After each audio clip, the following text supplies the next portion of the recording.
No, baby, it's horse beef here. What's going on, everybody? I want to talk about the fighting nerds today. Let's talk about the fighting nerds. I've been wanting to make a video on these guys for quite some time now, and off the back of Jean Silva's extremely impressive win over Bryce Mitchell, I thought that I would rank these dudes according to how far I believe that they could go in the UFC. Now, of course, they're all in somewhat different stages in their careers. They're in different positions. But I still think that we have a decent enough sample size of what they have to offer to kind of speculate on how far they could get in their UFC career. Spoiler alert, I think they all have ridiculous potential. And just to clarify, we are only talking about Caio Borralho, Mauricio Ruffy, Jean Silva, and Carlos Prates today. I know Bruna Brazil exists, but she did lose last time out in a very unimpressive performance against Wang Kong. And she's always left out of those images, where everyone posts the records of Jean Silva and all of the mainline fighting nerds with their combined records in the UFC. Bruna Brazil's always left out of that. So they don't even really consider her as a main fighting nerd. So yes, you guys understand we're going to leave her out of it. But let's get into it, man. Starting off with Jean Lord Silva. Now, I know, as is commonplace with these fighting nerds, whenever one of them fights most recently, that one is now considered to be the best one, and that goes for people like myself. After watching Mauricio Ruffy against Bobby Green, I was convinced he was the best. After watching Jean Silva against Bryce Mitchell, I was convinced that Jean Silva is the scariest, right? I'm convinced of that at this point. I do think he's the scariest one of them all. The man is batshit crazy, and he displays that in the octagon, right? He's not all bark. The man has, a little bite to go with that as well. I think he has supreme skill. He showed incredible takedown defense against Bryce Mitchell. Bryce Mitchell historically is a fantastic grappler and is able to get his opponents to the ground and control them with relative ease. He's even able to get Topuria to the ground, able to control Dan Ige for a good portion of that fight and win a decision against someone who's as good as Dan Ige. That's not a small task, right? And Jean Silva went in there and babied Bryce Mitchell, toyed with him after giving him something to fight for. So I'm not sure, dude. I'm not sure how to really rank Jean Silva because seemingly he is now in the top 15. I think top 10 is an absolute given. But then when you get into the top 5 of 145ers, it gets a little bit tough, right? Could you see him beating somebody like Yair? I could see him beating Yair 100%. But I see Yair giving him a lot of issues with the kicks, right? The speed of those kicks. I don't think we've really seen Jean Silva deal with somebody like Yair. So we don't really have any sort of idea of how he would deal with that type of a stylistic matchup, right? That Taekwondo, a heavy kick style. I could definitely see Jean Silva closing the distance and landing bombs on him like he does against everybody. But who knows, right? Movsar Evloev would give him tons of problems because Movsar, I think, is a little bit underrated on the feet. I know I've been one of the individuals, one of the creators who have underrated Movsar's striking. And I watched back the fight against Arnold Allen, and yeah, man, Movsar has underrated power, especially in that lead hand, man. The jab, it's snappy, and he gives his opponent some trouble with that. I could see him giving Jean Silva some big problems. Could he go out there and beat Volkanovski? That's the biggest worry for me, right? Is I do think that, with all of these fighters, these 145ers coming out the woodwork and suddenly trying to call for title shots, it's because they see Volkanovski as a somewhat easy path to the title because of his age, right? They see that he was hurt by Diego Lopez, and the stakes were there because we saw that Volkanovski can be cracked, right? Now, all of a sudden, Jean Silva wants to fight for a title. He's calling for a title shot. And I'm kind of worried that he'll get it. And I do think that if he does get the title shot against Volkanovski, he could actually beat him. This man has all the power to beat Volkanovski. And we haven't really seen Jean Silva slow down in his fights either. All right, we're waiting for it, fighting off all these takedowns against Bryce Mitchell. It looks like maybe he's slowing down, but nope. He's just waiting for his moment to turn it on. And yeah, man, I do think Jean Silva has championship potential, 100%. I do. But I think as it stands right now, I'll say top 5 because I think it all depends on what happens going forward. I think if Volkanovski beats Movsar and then maybe defends against Jean Silva right after, I can see Jean Silva beating Volkanovski. But then if Movsar is to beat Volkanovski, then I don't see him becoming champion because I see Movsar beating Jean Silva. You know what I mean? It's a real tough position to be in, especially at 145. And not to mention the fact that Diego Lopez is there as well, and with that granite chin of his and that forward pressure, like if he comes in the way that he came in against Volkanovski, he goes in there against someone like Jean Silva and he's able to eat some of those shots and walk him down. I could see Diego Lopez beating Jean Silva. I could definitely see that with the size advantage as well. Not that Jean Silva really is at a size disadvantage against any 145er because the guy's absolutely huge, but the frame of Lopez is tough to deal with. Man, it's real hard. But yeah, I see Jean Silva 100% cracking the top 5. 100%. He's for sure not going to be any sort of a journeyman. He will crack the top 5. But it all really depends on who's champion at the time that he gets into that position to fight for the title. You know what I mean? So as it stands right now, I am going to put Jean Silva in champion, and that is because of the division that he is in. I look at the top of it, and it doesn't actually fill me with too much doubt that Jean Silva could get through those guys. Like, I did say that Yair's a tough test, Diego Lopez a tough test, Evloev is a tough test. But at the end of the day, I could still see Jean Silva beating all of them. And if he is pushed and fast-tracked to the title, which I could see 100% happening, I see Jean Silva being able to beat Volkanovski, not because he's better than Volkanovski, but because it'll just take that one. Right? And I think Jean Silva's a little different than Diego Lopez. He's more measured than Diego Lopez, and he's able to find his shot to a greater degree than Lopez is. He's a lot more measured and calculated in his approach rather than Diego Lopez, who just throws, right? He just throws in the pocket. Jean Silva's not the same way, right? He's a big counter puncher.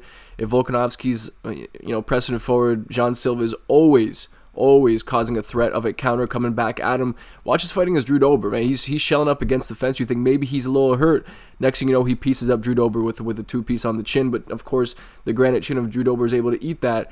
Not too certain that someone like Volkanovski at his age, with how weathered he is, with the wars that he's just been in, and now he's been in an additional war. Who knows? Maybe in the next fight with Volkanovski, that damage will compound even more, and he'll be even less durable. So that is what I worry about for Volkanovski. That's why I think Jean Silva can be champion so long as he does get the shot against Volkanovski. But then again, I could still see him beating anyone holding the belt at 145 currently, because this dude takes puncher's chance to the next level. And then we have Carlos Prates. And this is one that I'm not super certain on. I don't even know. Is he top 10? I think he's just outside the top 10. So we cannot rank him anywhere below top 10. I mean, we could obviously rank him top 15 because he is top 15, but that would suggest I don't believe that he can get any further than the top 15, and that's just not how it is. And I honestly do think that Carlos Prates has top 5 potential. I think at the very least he has top 5 potential. Could he be champion? Yeah, probably. But then I look at some of the individuals you'd have to beat at 170 to become champion, right? I look at Bilal Muhammad currently there. I actually think that Prates could beat Bilal Muhammad. But that really comes down to the puncher's chance. He'd have to fight off a lot of takedowns, and Bilal Muhammad is super high level, super underrated. He is very underrated, 100%. Could he beat Shavkat? I'm not too sure. I'm not too sure if a fully fit Shavkat would really struggle too much against Carlos Prates, and I think that Ian Gary will probably beat him. I think Ian Gary will probably beat him. I do think so. With his boring fucking approach, I think that Ian Gary could probably grind out a decision victory against Carlos Prates. Although I'm rooting for Carlos Prates there, I think Ian Gary could get him. And at 170 right now, it's very talent rich. Carlos Prates is not the only rising star in the division. He's probably the scariest one and the most highly touted one, but he's not the only one. And there are some difficult matchups for him at 170. At the end of the day, like we can only judge him based off of the opponents he's already beaten. And he beat Neil Magny, right? His most high-profile victory is a knockout win over Neil Magny, right? That is the very bare minimum litmus test to see whether a 170-pounder can hang in the top 15. But Neil Magny, for me, is just not an impressive victory. I don't care for it, and I would like to see him do that at a higher level and just spam left hands and see if that works against the highest level, because realistically that's what we've seen. Obviously he has great knee setups, right? He has excellent Muay Thai, of course, but for the most part all we've really seen of him, aside from when he knocked out Rajki, is just spam left hands, and he has the off button. But can he get that done against the top of the top, right? The highest ranked contenders at 170 right now, which is one of the strongest divisions in the UFC? I'm not too sure he can. And this Ian Gary test is outside of that top 5, right? He's number 7 ranked, so even if he beats Ian Gary, he still has to get through somebody else to get into top 5, right? And you look at that top 5 currently, Sean Brady is a nightmare for this man, right? Bilal Muhammad, of course, the champion, as I said, is a nightmare. I think Shavkat, like I said, is very tough for him. Even if he was to fight Kamaru Usman, I think Kamaru Usman would be a bit of a layup win, and that would be against his better judgment to take that fight. And how is he even top 5 to begin with? I don't understand.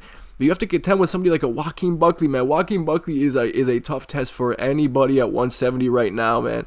So I'm actually going to keep Carlos Prates at top 10. I think he will solidify his place in the top 10. Even if he doesn't beat Ian Gary, I think he will eventually make it to that top 10. But I think the top 5 is just littered with so many stylistic, I don't want to say mismatches, because it's hard to say that there's a stylistic mismatch in the division for Prates, but I do see a good number of these top 5 contenders exposing Prates at some point here. But at the same time, it wouldn't surprise me if the UFC just fed him the most favorable matchup within that top 5. I could definitely see it, right? Like, imagine him getting matched up against Leon Edwards and Leon Edwards taking that fight. I don't see any way that Leon wins that fight personally. I just don't see it. So if that fight was to get made, then I would 100% see Carlos Prates cracking the top 5. But yeah, I'm saying top 10 for now. But Cal Borralho, the highest ranked of all of the fighting nerds so far. He's faced the most adversity, and that's to be expected since he has fought the highest ranked fighters out of all of the fighting nerds. He's made it the furthest so far, and honestly in a division that is flourishing with very high level contenders emerging, which is very impressive. But with the current champion being Dricus du Plessis, a champion that I don't see being dethroned by really anybody for quite a while. I don't see Khamzat Chimaev beating him.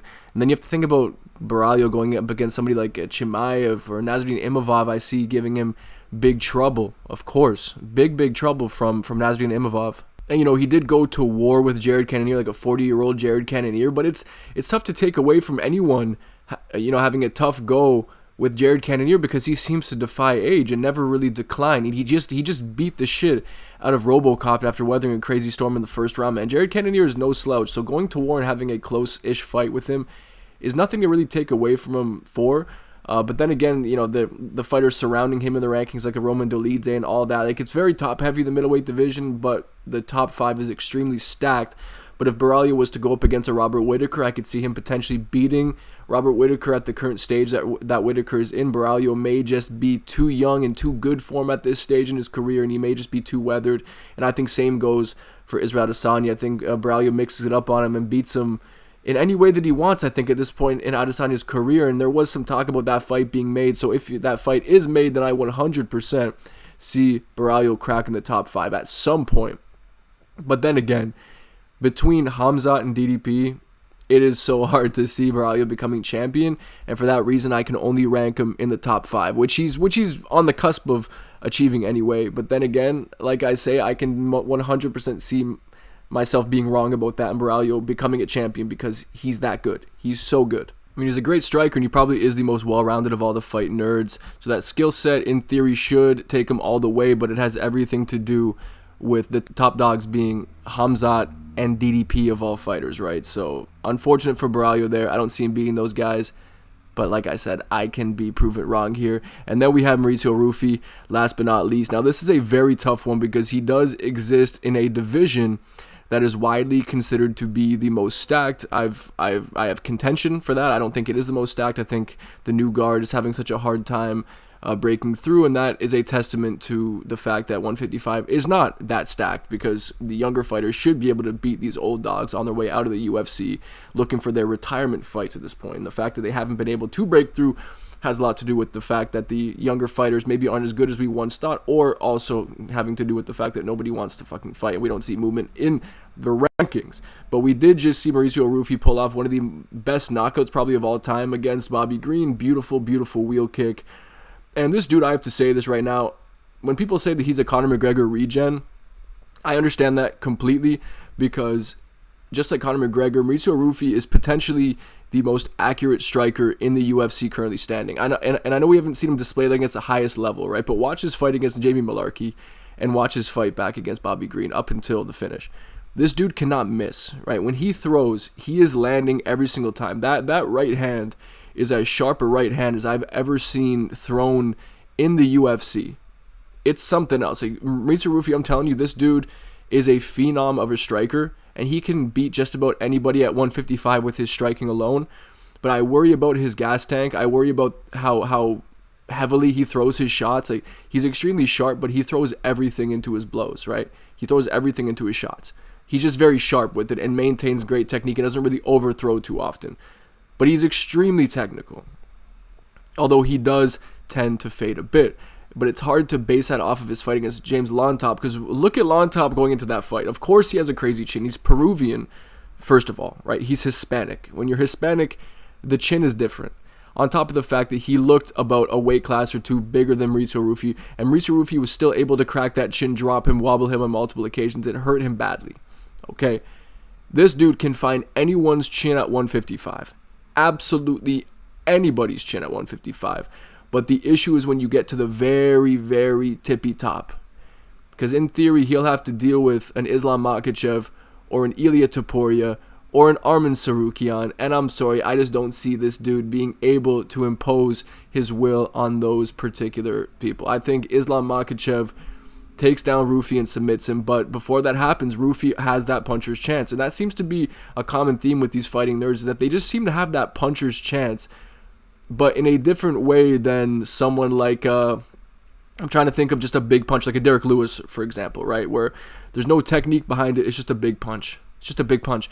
But Ruffy is measured. Jean Silva measured. Prates measured. Those are sharp punches they're throwing. They're not throwing big fucking wild overhands. No, they're sniping you.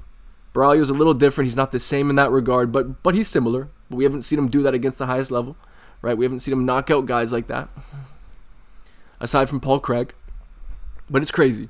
And I think Ruffy is no different. I do 100% see him cracking the top 5. I think he's one of the newer guard who will solidify himself in the rankings, and I think that will come down to the UFC feeding him, like I've said with all of the fighting nerds, the most stylistically advantageous matchup for him.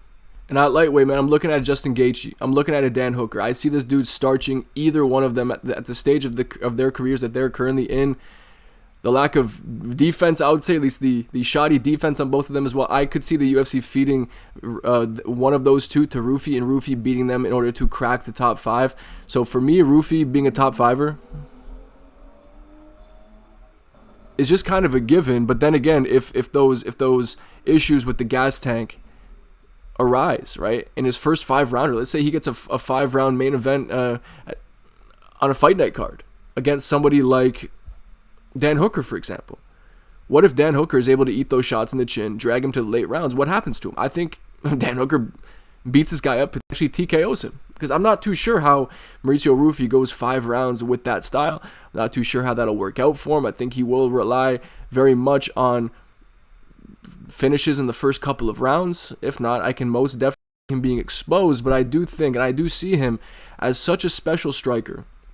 This man bats 100%. I wouldn't be surprised if he has the highest strike percentage in the UFC right now, because just him, I'm not even sure if I've seen him miss before. It's crazy. I don't know. It's just crazy to me. Ruffy is my personal favorite fighting nerd, although I think that because he's at 155, I don't see him becoming champ because he just happens to be in the division that contains the 2 best fighters in the UFC. So it's very tough for me to see him becoming champ. But maybe at his age, maybe after Islam retires, he can weasel his way in, sneak his way in, become a champion. But I'm just not too sure if I see it. But that has everything to do with the current champion and who the future champions could be. I just don't see Ruffy beating them, but that just conclude my thoughts on the fighting nerds. Let me know where you would rank these guys personally, where you think they'll all end up. If you think they'll all be champion and you think I'm a dumbass, please let me know. If you agree, you disagree, whatever your thoughts are, man. You know I love to read your comments and reply to your comments. So anyway, guys, I appreciate you watching. I'll see you on the next one, and I'll see you guys tomorrow.